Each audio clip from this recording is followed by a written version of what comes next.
Hey guys, welcome to the first episode of Web3 Games, my new YouTube series that highlights teams developing all kinds of awesome blockchain games. Today, I am accompanied by Lukas from Kelepar Games. Hi, Lukas. How are you doing? Hi, doing great. What about you? I'm doing great too. It's a little bit cold here in Germany, but otherwise, can't complain. Nice. Yeah, I can't complain. Colombia is nice and warm. I can imagine. How warm is it there? Like 30 degrees? No, actually, in Medellin, it's quite cold. That's why I'm moving soon. It's like 24. Oh, that's So it's freezing. not that warm. Time to go to warmer places. All right, Yeah, Lucas, exactly. tell us something about yourself and the team. What are you guys doing? And what's your background story? The product. Oh, the background. Sorry. Okay, good. So where should I start? I guess real quick through my story. I've always been playing a lot of games. When I was a student, I was actually a competitive Hearthstone player, playing tournaments for money like 10 years ago when esports wasn't yet that big of a thing. So I've always been playing a lot. And when this whole NFT thing got into gaming and we kind of saw the potential that NFTs can have to improve gaming is when I got super frustrated with the industry. So we had this whole P2E thing that really didn't work or that doesn't work. It just can't work. And what happened is that the gaming community got a very bad image of Web3, very bad idea of NFTs, crypto in general, and got very anti of it. And that's because, well, I mean, they got scammed. They lost a lot of money. The games were absolute shit to play. So industry was a mess, and I was frustrated with it because I'm like, we have the potential like to do a lot of good and really make the gaming industry a better place and improve the experience to players, give them more ownership, give them more possibilities. So we could do so much to improve the gaming space, but instead, like we're just rocking people. And no wonder they're angry. And I'm like, so I was ranting a lot about them, the space and how shit goes wrong, right? And then I was like, instead of just ranting about something, actually do it better. That's kind of like how I got the decision. Okay, I want to do some blockchain game. I kind of have my idea how the economies should work, how we can make it sustainable, how we can bring value to players. So the idea kind of started to formulate, but I was like, yeah, well, I'm an economist or a business guy, so I can't code. That's a bit unfortunate. And then luckily the stars aligned when one of my childhood friends told me, it was around Christmas a year ago, that he's going to quit his job as a software engineer. And he's like, I don't want to work for a company anymore. I have no clue what I want to do. I want to do something in crypto, but yeah, I'll guess I'll figure it out. And I was like, yeah, bro, I have this idea. Why don't we do this? And he was like, man, yeah, that sounds great. It sounds amazing. He got behind the vision. He really liked the concept. So we started to figure out a little bit more stuff of how we want to do it, how it should look like, kind of concept work. And then in May last year, we founded the company and really got going with our project. So that's kind of how it all started. Yeah. Mhm.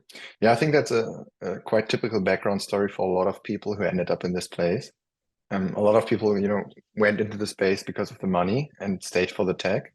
But another tranche of people, they got into the industry because it opens up new possibilities to build things, maybe better games, better insurance products, better finance products. And I can totally relate to your background story. I'm switching over to your game. What's the meaning of the name Kelepar? Oh, that's it's actually a little Easter egg. It's an Easter egg, So okay. yeah, it's a little Easter egg. So my co-founder, at least when he started working on it, he was an Elrond Maxi. you know, like the blockchain project.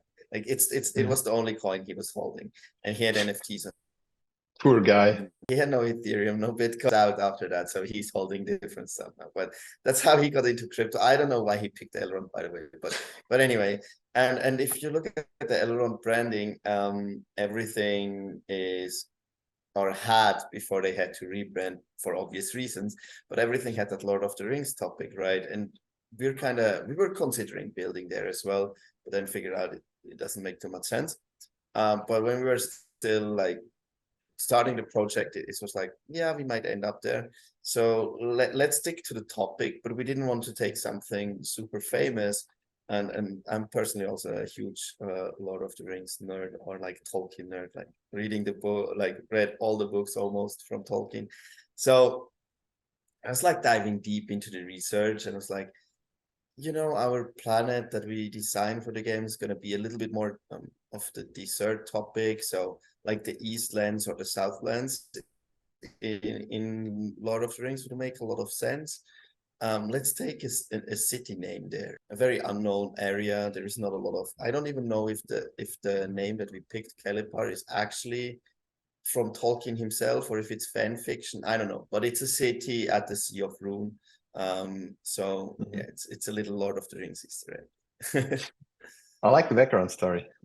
I feel like the game you're developing has a lot of personal influences. So on the one hand, passion for a lot of the rings in the name, but also you said you're a former Hearthstone player, and obviously the game is a card game. So when I opened your website, it immediately reminded me of Hearthstone, and I assume that's intentional. Yeah, well, you know, it's kind of funny. I don't consider us as a card game. Um, Hmm. Even though we are using a card game engine, but we really had to rebuild the entire engine because the game mechanics are very different, right? Hmm. So I consider us a strategy RPG, or a turn-based strategy RPG, to be more precise. So because the gameplay really feels more like, I guess in terms of video games, Final Fantasy, though Final Fantasy is 3D. So I think the closest you can actually get to what we're doing is the old pen and paper RPGs like Dungeons and Dragons. Yeah, they're good. Um, and the reason we use the card game engine is pragmatism, I would say, because the thing is, like, if you want to build a 3D open world game, um, you need a huge amount of resources to make it look pretty, you know, to get those high level graphics that we can see everywhere. And we're a startup, like, we just don't have the funding to do that. And what we see a lot in the crypto gaming space is that then games develop on like a 16-bit engine. So it kind of looks like Pokemon, you know, like those old school Nintendo games. Mm. But we feel that's the wrong way to go, because basically you take a 20-year-old technology, or I mean, some go a little bit newer, but it still looks like the game's 10 years old. And we're like, how will you ever excite gamers in nowadays world to play your game if it looks like it's 10 years old, when they can just play a AAA title like Skyrim or whatever, Mm. or The Witcher that has amazing graphics, right? So you're not going to compete with them if you're trying to go down the same route, but just make it worse because you don't have the money to make it as good as they have. So like, how can we actually avoid this problem? And that's where I also played a lot of indie games, so, or not a lot, but some really good ones that I found. And this was where those indie gems, it's called Banner Saga. There are 3 titles of it. Was a huge inspiration because they really solved that problem in a great way. And that was an inspiration for us. So instead of an open world, it's going to be like a closed world. Like, you go through the story if you play the story mode. And it's just the story gets told the same way as a movie, or it's more interactive than a movie. So, but basically you get to scenery, and then in the scenery you decide what you're doing, and depending on that, the story has a different line of running down. But you cannot walk around in the world yourself and explore it. Like, the game will tell you when you get to which place. Mm. And instead of like having crazy high-end CGI trailers, we're going to work with the beautiful artworks that we're really strong at, add small animations into it. So you might see the hair and the cape flowing in the wind. You might see like, I don't know, like a storm, a thunderstorm in the background or whatever, like those kind of small animations that you can do without breaking the bank.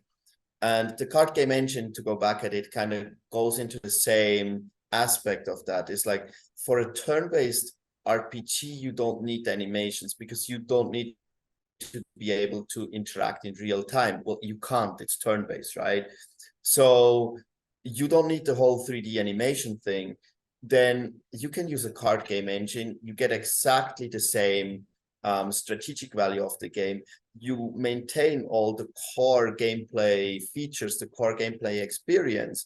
Like, if you think about Dungeons and Dragons, it's all in your head. There isn't even any picture or animation to it. But still it works because the core gameplay mechanics doesn't need any animation. And that's where the card game engine comes in, and it's just much cheaper to develop. And then the problem is we had to obviously rewrite the whole thing because we are not drawing cards. The turn run down through different phases, like where both players can have like interact simultaneously in the first phase where you pick the abilities, and then you have the second phase where the turn runs down.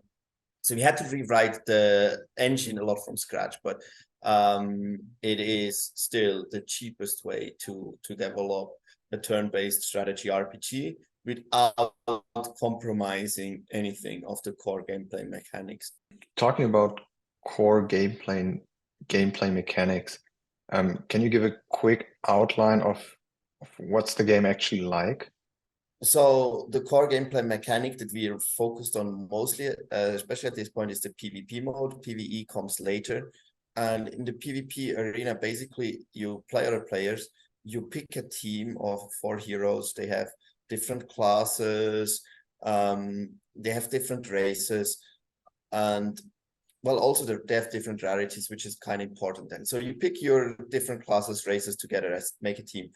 Enter the arena, and then the game starts by first, how do you position your heroes? So if they're all the way to the right, like who's left to each hero, who's to the right, it's important because you have abilities that are like hit target plus 1 hero to the right. So depending what you play against and what you play, the positioning is already an important decision-making process, or an important part of the decision-making process. And then second part of the setup phase is choosing your abilities. Now, rarer heroes have more different abilities, but every hero will only be able to use 3 abilities within that match. And the reason for that is that we wanted to give rarer heroes, so legendary and epic ones, an advantage over less rare ones without making them necessarily stronger. And the way we achieve that is giving them more abilities, and then you can choose which one you want to use in that match. So you're more flexible. If you see that your opponent is playing a lot of heroes from the alien race, for example, and one of your legendary heroes has an ability that's very good against the alien race, you can pick that ability and you're now good to go against him, and you have a little advantage there. Whereas if you play against all humans, you don't have to pick that ability. So that hero is more flexible to counter specific strategies that your opponent might have. And that's the advantage of the rare heroes. And then, so you have your heroes set up, you have your 3 abilities picked, and then at turn 1 of the game starts. And both players will act at the same time. Phase 1 of each turn is picking the abilities and the targets. So you choose your attacks, or you might choose to buff your own heroes or heal your own heroes later in the game. Whatever the abilities are, you choose the targets, and your opponent is doing the same. And then in the second phase of the turn, all the abilities will trigger. Now each ability, so the fastest ability will trigger first, the slowest one last. And this is where a lot of the strategy comes in, because like you can play faster abilities that might not do a lot of damage, but they interrupt your opponent's turn, maybe even cancel out an entire ability. So you have to choose, what do I think that my opponent is doing this turn?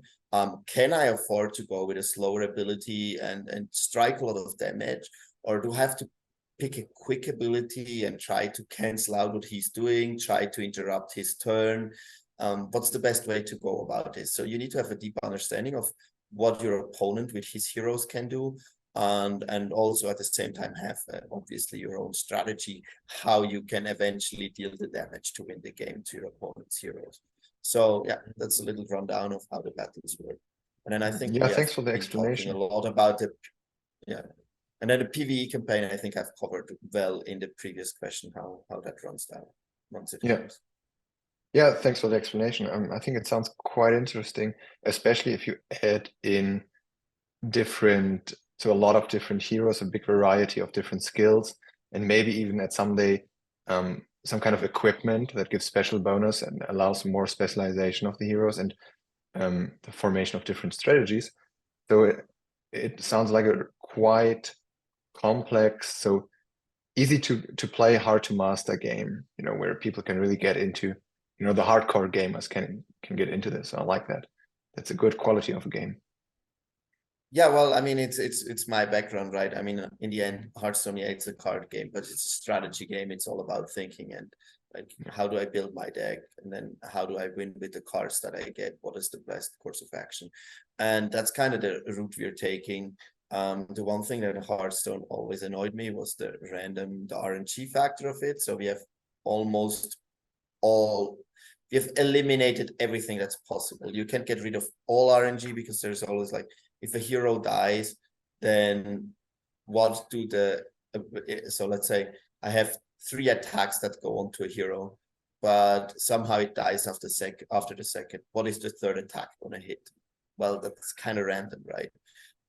So you can't eliminate all the RNG, but like there is no hit a random enemy for 8 damage ability or something that we don't do.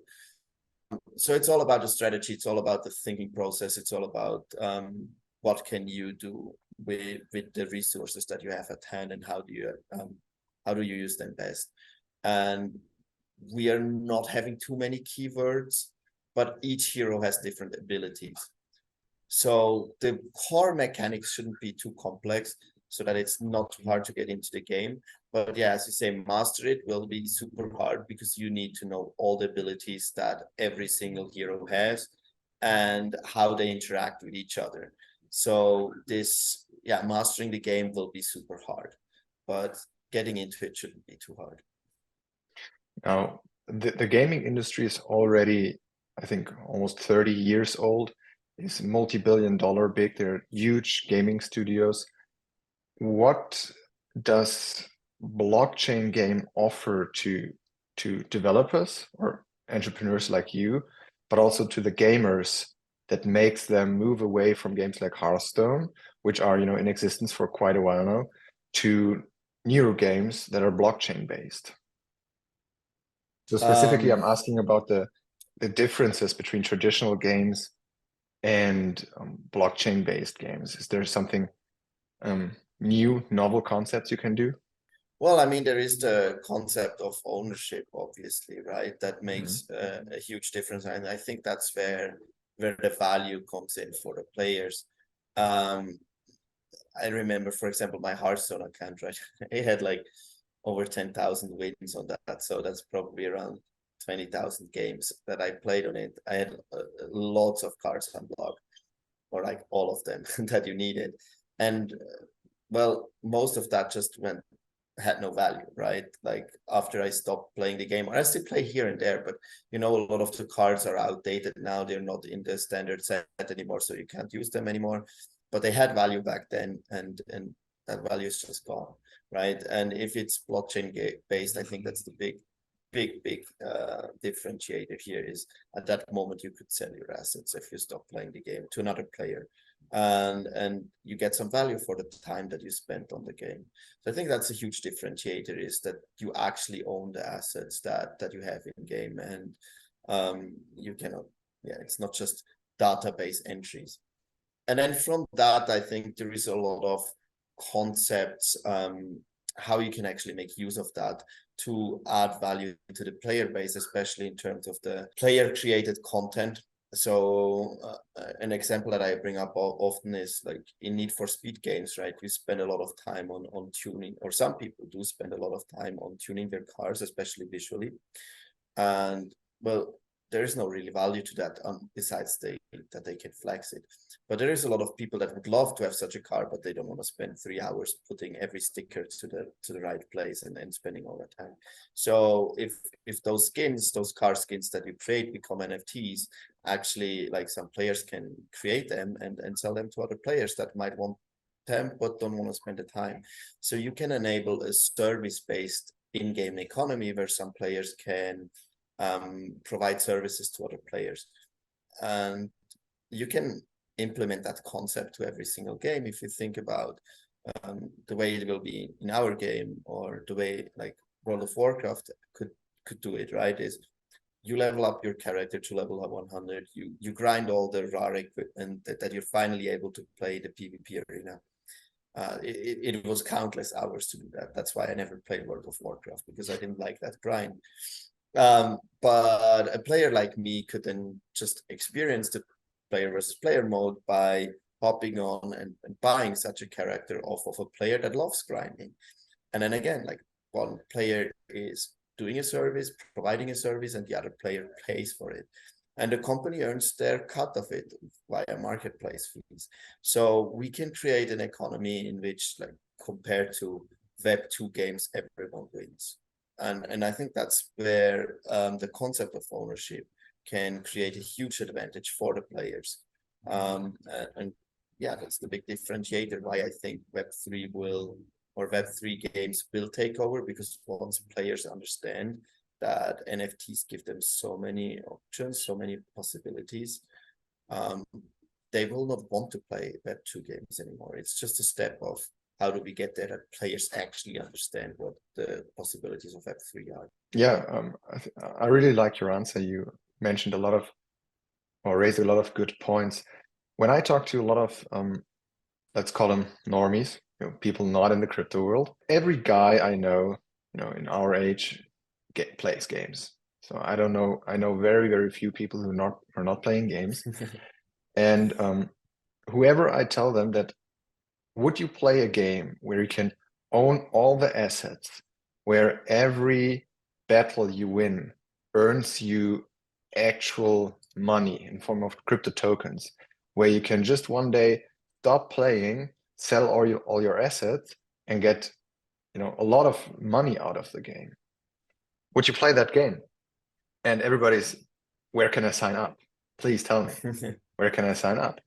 Or I bet if you were to survey Twitch streamers, would you rather stream to get revenue or just play the game to get revenue?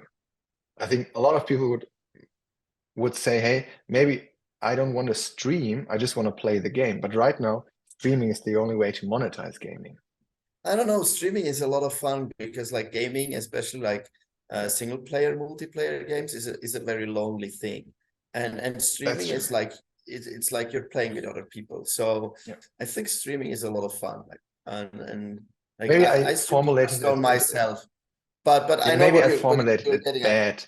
The idea is that no, but if in order to make money as a gamer, you have to stream. And so there are some marketplaces, for example, for Counter-Strike skins or something. But most of the time, if you want to make money playing games, you have to stream it on YouTube, on Twitch. And Web3 games, they unlock the potential or a different source of revenue. By being, top player, you get the rarest NFTs, you get most loot. So that opens up, makes the games more independent. I think that's cool. yeah, my problem with the whole thing is, like, as you said earlier, pay to earn just doesn't work. Like, not everyone can earn in a game, because every dollar that someone earns, someone else has to spend, right? So I don't like this focus on hey, Web3 can allow you to earn, because that's absolutely not what it is. It is for the top players that can monetize, because they earn a lot more assets and can sell it to other players. If it's a play to own economy, if it's a service-based economy, like my Need for Speed example, then the worst player can be the one that earns the most. Like, he doesn't even race, he just creates cars for other, and he can be the one that earns more than the one who's ranked one in racing, right? Yeah. So it always is a question of like, how are the incentives structured, and who's the one to provide the service to other players. But in a play to own economy, which we see a lot right now, that you basically play for free, and the in-game assets, you earn them, they're NFTs, and then you can sell them to newer players. In that economy, yes, the best player will be the ones that earn, and the players that aren't as good, they are going to be the ones to pay to get the assets, and to hopefully rank up. But it's yet to see if that model is more sustainable, or it is more sustainable, that play to earn. But if it's really long-term sustainable, if there is no new players coming in, who's going to buy the assets, right? So it's an interesting model. I think it has a lot of future, but it will require the game devs to stay on top of the game with new content, so that even without new players entering, there is a constant demand for new content, for the same players keep on buying new content. And we're going in a similar direction, by the way. Sure, we have the leveling up thing, but a big part is also like, as you play, you unlock new heroes, and you eventually would like to have the full set of heroes. And once you have that, like, there really wouldn't be any reason to grind and to buy or to unlock new heroes, well, unless there is a constant stream of new heroes coming in. So in a play to own economy, I think like the game developers need to be very active to make it work, and then it can work. But we're yet to see if that how that works out. Yeah, and if that's the way that we bring NFTs in, you know, like, there is a lot of, I think, there was this interview with the CEO of Blizzard, Activision Blizzard. I think it was the CEO. But anyway, it was one of the C-suite guys of Activision Blizzard. And what he said is, like, you know, one of the biggest potential that he sees for NFTs in Web3 gaming is integration with brands. So basically, a brand can sell NFTs that then become assets within the game, and those can be tradable between the players. All right, the same way that all those brand assets are already tradable now. So maybe, who knows, something like that could be. I think we are still very experimental. We don't know how the final integration of blockchain and NFTs in a game will look like. There's so many possibilities. We have to see which one goes through. I believe the play to own economy is very good. That's why we go down this route, but we have yet to prove that it actually works. That's why it's also a very interesting space. But the key takeaway there is just like always, if you talk about making money in a game, I'll probably not take you as a game dev very serious, because that will not work. A game can print money. Not everyone can win. So if some people earn, others have to spend. And this has to be balanced in a way that it is sustainable, and that people are actually getting value from spending on the game, right? So yeah, I like the ownership concept, because it says, well, if you stop playing the game, you can get back what you invested. That's fine, right? Yeah. That will always work. But actually earning from it, I think that will be the same way it's now, right? There's a small percentage of players that actually makes a living from gaming. Most people spend on gaming, and that's how it should also stay, because gaming is a fun thing. It's not a job, right? Yeah. At least not yet. We will see how the next decade will play out with the metaverse and the disappearance of real world and digital world borders. Yeah, And of I think course. a lot of game developers will have to look into tokenomics and decentralized finance, how to build a sustainable economic model for their open world game where you can trade NFTs with different economies. So I think there will be a lot of experimentation in the next years, and a lot of, you know, spectacular failures of big brands trying something new out and then failing. But I think there will also, at the end of the tunnel, a lot of great games that really create something very special that we haven't seen before. So I'm really excited about gaming. I think it's a great entry point for probably half of the world population, namely the male ones, into blockchain. So I think that's not to be understated here. Well, I think for me, that's one of the most interesting parts of it. Like, as a business guy, economy guy, the tokenomics is something I spend so much time. I think it's going to be one of our strengths. I'm super excited to bring it on. And well, it is going to be an experiment. No one has done so far what we have done, but I'm convinced it will work. Again, and we still have to prove it, but I'm super excited for that part and for the experiences. But I think it will be companies like us that run those experiences and that will figure out what works, like small startups, because small company figured out how it works and then they just copy. Yeah, that's That's, I how it think, where works we're most of the going. time. That's how it works. Lucas, I really enjoyed talking to you today. It was very interesting to hear your thoughts on player-to-player economy, on what blockchain gaming holds for benefits for new players. And I encourage every viewer of this video, after you followed my YouTube channel and followed Kelepar Games and myself on Twitter, to check out their website and their upcoming game. I think that's really interesting. So, Lucas, any last words to our viewers? Yeah, thank you so much for having us. It was a huge pleasure to be here. Really enjoyed talking to you. Always enjoyed talking about gaming and crypto. And yeah, definitely look over. A lot is to come. A lot is to change. So yeah, stay tuned. But everything will change a lot we are doing. So I'm super excited for the future. Definitely stay tuned. All right, thank you. Bye bye. Bye bye.